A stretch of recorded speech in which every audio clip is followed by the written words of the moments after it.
निमित्तानं पाहायला मिळतो।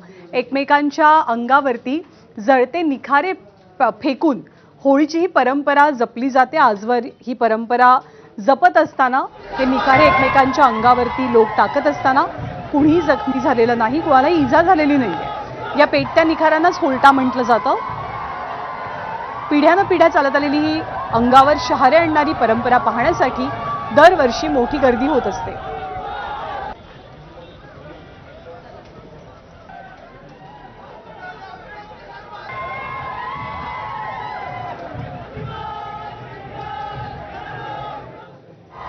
तर होळी सणानिमित्त रायगड जिल्ह्यात उत्साहाचं वातावरण आहे। कोळीवाड्यांमधला उत्साह शिगेला पोहोचला। अलिबागचा मुरुड, श्रीवर्धन तालुक्यातल्या कोळीवाड्यांमध्ये रात्री होळी सजवली गेली। कोळी भगिनींनी होळीची मनोभावी पूजा केली आणि पारंपरिक गाण्याच्या तालावरती ठेकाही धरला।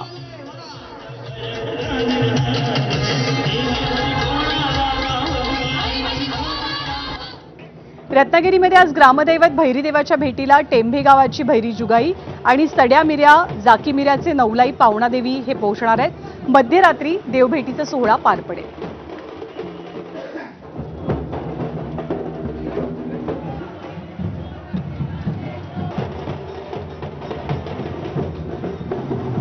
आणि सातपुड्याच्या घनदाट डोंगरांमध्ये अशी होळी साजरी होते जिथे रंगांचा नाही तर संस्कृतीचा समृद्ध उत्सव पाहायला मिळतो। आदिवासी पाड्यांवरची नवसाची होळी आजही शेकडो वर्षांची परंपरा, कला आणि ऐतिहासिक वारसा जपून आहे। राज्याचे माजी आदिवासी विकास मंत्री के.सी. पाडवी यांनी सुद्धा आपल्या मूळ गावी पारंपरिक पद्धतीनं या होळीत सहभाग घेतला।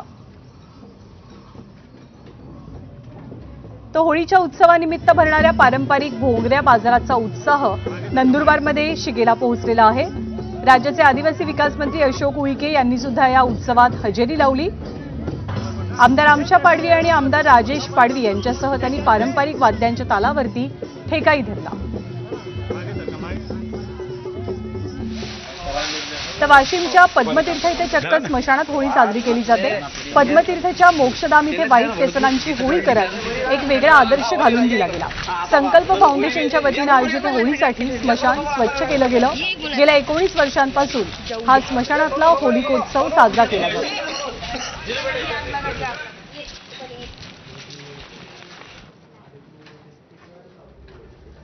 आणि या बातम्यांसोबत बुलेटिनमध्ये पुन्हा एक छोटासा ब्रेक घेतोय। पाहत राहा एबीपी माझा।